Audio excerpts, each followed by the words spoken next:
Hello and welcome to the mill. Welcome to beautiful Tennessee. Welcome to the great Smoky Mountains. It's hard to do these videos without feeling like you're kind of bragging about being on vacation, but I'm kind of bragging about being on vacation. So I had a couple of things I wanted to talk about this week. First of all, there was some interesting new news that kind of came to me by way of Facebook Messenger. Jamey did an interview over on the Dice Tower, and some details about the modular board came out. Now, I don't remember actually sharing this. It felt new, so if I've already mentioned it, just get excited because it feels new. But we already knew that there was going to be, 4 double-sided modular tiles, and we knew that there was going to be a board that those tiles sit on top of. That's stuff we're familiar with. But I also learned in this video that the board itself is going to be double-sided, and so it is presumably a different image on the other side, or else I don't think you'd be bragging about it being a double-sided board. But that's cool. I mean, we could have it being modular with the 8 different terrains, really, the tiles or whatever, the starting positions, and then the double-sided board.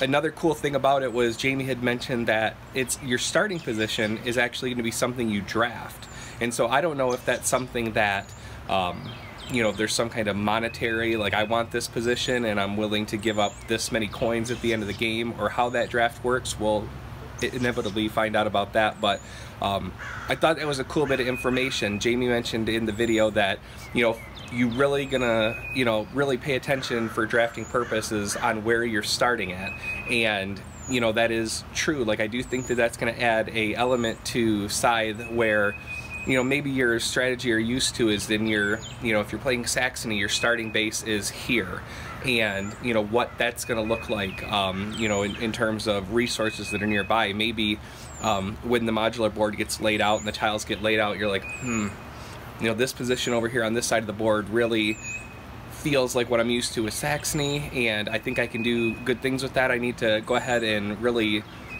try and win that draft for that position, and so I think that's going to be something that's cool that's added.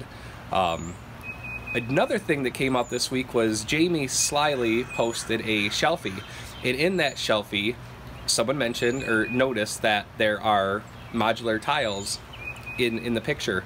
You can't really make out any details. You can just see the general shape, and based on what's been shared already before, it's very obviously the modular board. And in that interview that I just mentioned on the Dice Tower, Jamey mentions that he's not playing with the prototype materials anymore. They have the retail goods, and so I think that's our first peek at the actual, all the tiles there together. Like I said, you can't really see any of the resources or how those tiles are laid out, but they're there. And because the community called him out on it, he goes, "You guys missed the most exciting piece, or another piece of it," and it was the double-sided board. And again, it's all folded up. You can't see that at all, but it's there. And so if you are interested in checking out that shelfie, I will post a picture of it right over here. Being on vacation, I thought I'd talk about what games I brought from Stonemaier on vacation with me, and I brought 2 Stonemaier titles. The first one is Between Two Castles and Mad King Ludwig, and the reason I picked that particular title is because we're on vacation as a family. I wanted to have a game where we're kind of working together. It's not just direct competition. We're kind of working together to build these castles. We're talking to each other. We're still having fun competition, but it's actually a little bit of collaboration. And not only that, I think Between Two Castles is one of those kind of unnoticed gems. I really like I liked the Between Two Cities, and so Between Two Castles kind of ramps up the complexity, but not like, it's not a complex game. It just gives you more things to think about, whereas Between Two Cities, there was less things to think about. And so in that regard, I really like that option for our trip. Not to mention the board art also shows the castles being built in the mountains, and so naturally I thought that lent itself well to our trip. The second one is, it's got to be Wingspan, right? I mean, that is the Stonemaier darling of the moment.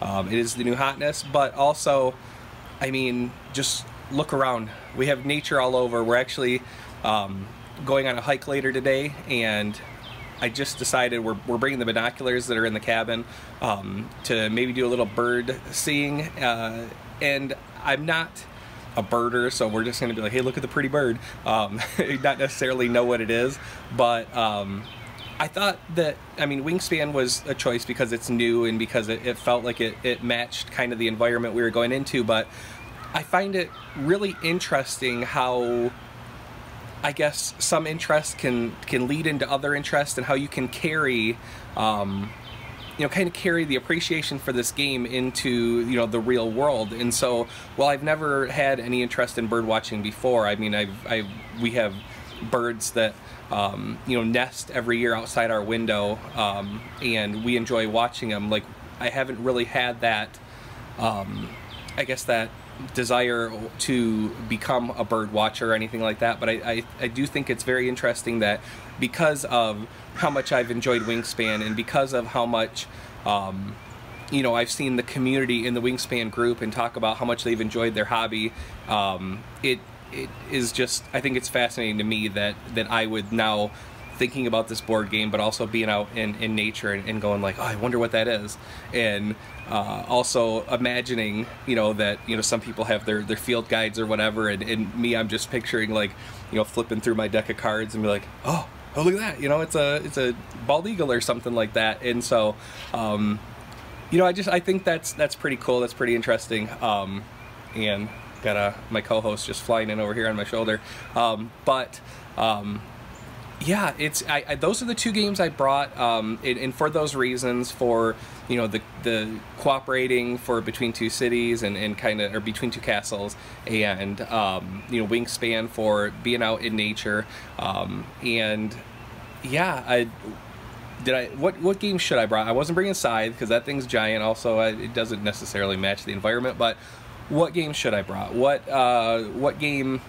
Maybe even not a Stonemaier game. You can respond in the comments about what game really kind of matches this, where I'm at, the Smoky Mountains.